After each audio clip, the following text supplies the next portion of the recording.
Good morning बच्चों। आशा है आप लोग स्वस्थ होंगे अपने घर में। कल आपने माध्य निकालना सीखा था। माध्य निकालने की दो विधियां आपने सीखी, प्रत्यक्ष विधि और कल्पित माध्य विधि। इसी क्रम को आगे बढ़ाते हुए आज आपको एक और केंद्रीय प्रवृत्ति की माप बताते हैं, जिसे हम बहुलक कहते हैं। अंग्रेजी में इसको मोड कहते हैं। तो बहुलक आपने कक्षा 9th में भी पढ़ा है, कक्षा 8 में भी पढ़ा है। तो थोड़ा इसकी परिभाषा पढ़ लेते हैं। तो बहुलक की परिभाषा होती है, दिए हुए आंकड़ों में सबसे अधिक बार आने वाले आंकड़े को बहुलक कहते हैं, या उस प्रेक्षण या पद का मान जिसकी बारंबारता अधिक हो। दिए गए आंकड़ों में जो आंकड़ा सबसे अधिक बार आता है, जिसकी आवृत्ति सबसे अधिक होती है, उस मान को हम बहुलक कहते हैं। अब बहुलक ज्ञात करने की जो विधि है वो आपने पढ़नी है। तो सबसे पहले जब आंकड़े अवर्गीकृत हों, दो प्रकार के आंकड़े आपने 9th में पढ़े हैं, एक वर्गीकृत आंकड़े होते हैं, एक अवर्गीकृत होते हैं। तो अवर्गीकृत आंकड़ों का बहुलक निकालने के लिए आप आंकड़ों को ध्यान से देखते हैं। तो जो आंकड़ा सबसे अधिक बार आ रहा होगा, जैसे यहाँ पर एक उदाहरण दे रखा है 11, 21, 22, 30, 52, 30, 54, 30, 25, 30 का बहुलक 30 है। अब इसका बहुलक 30 इसलिए आया यहाँ पर क्योंकि 30 यहाँ पर आंकड़ा 30 चार बार आ रहा है। 1, 2, 3, 4। जो बाकी आंकड़े हैं वो 4 से कम बार आ रहे हैं।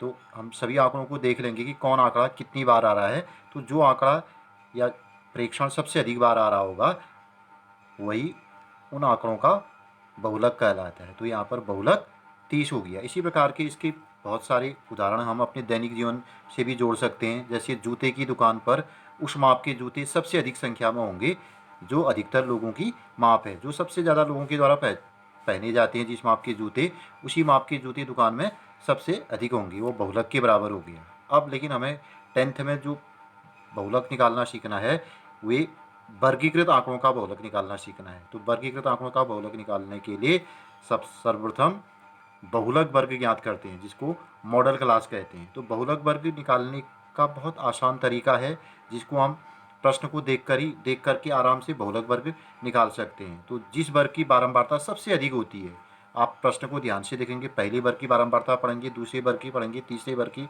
जितने भी वर्ग प्रश्न में दे रखे होंगे, तो जिस वर्ग की बारंबारता सबसे अधिक होगी वह वर्ग हमारा बहुलक वर्ग कहलाएगा। इसके बाद अब आपको बहुलक ज्ञात करने का सूत्र याद करना है यहाँ पर। तो थोड़ा सूत्र को सही ढंग से पढ़ लेंगे।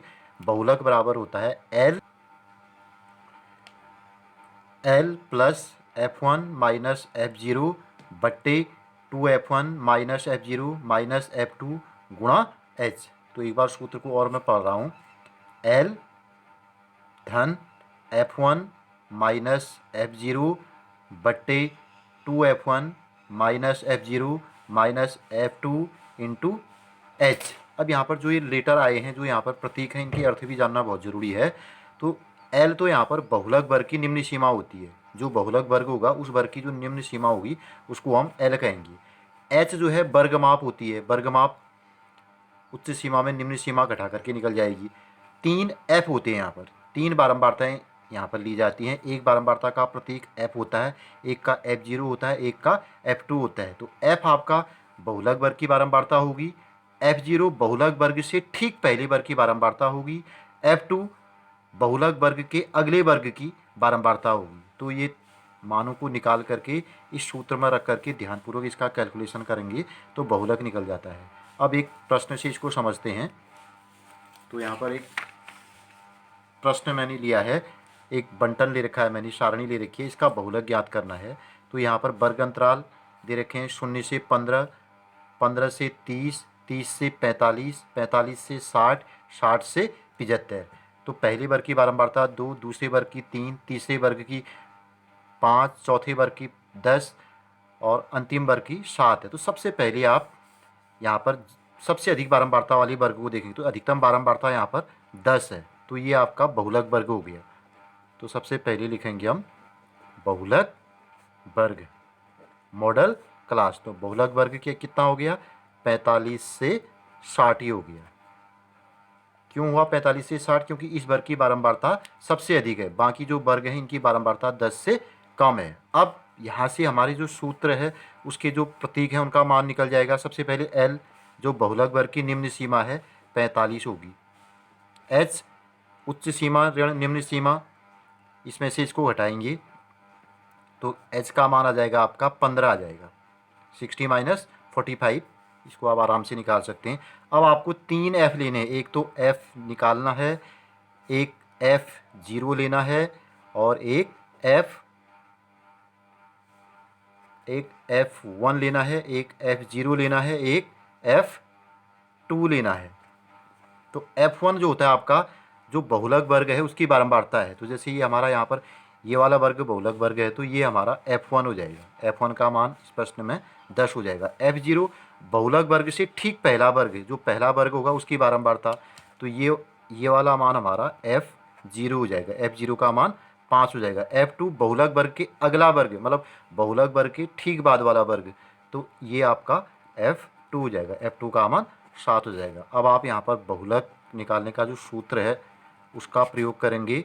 बहुलक बराबर L plus F1 minus F0 बट्टे 2F1 minus F0 minus F2 गुणा H। इस सूत्र में ध्यानपूर्वक मान रखेंगे तो L का मान आपका 45 है, धन F1 माइनस F0, F1 का मान 45 ऋण F0 का मान आपका 5 बट्टे 2F1, F1 के मान को 2 से गुणा कर देंगे।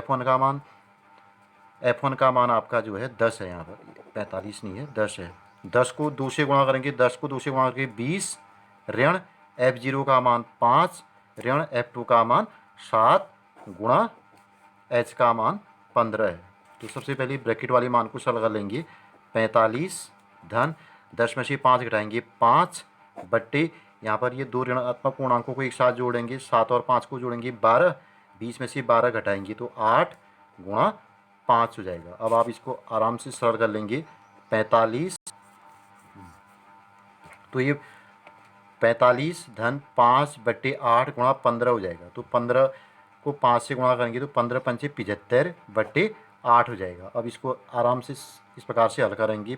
45 धन 75 बट्टे 8, तो 75 में अगर हम 8 से भाग दोगे तो आपका ये आ जाएगा 9.375। दशमलव की 2-3 स्थान तक निकाल लिया। इसको अगर आप सरल करेंगे तो ये 45 और 9 को जोड़ेंगे आप तो ये आपका 54.375 ये इसका उत्तर आ गया। इस प्रकार से आप ध्यानपूर्वक प्रश्नों को बनाएंगे। धन्यवाद।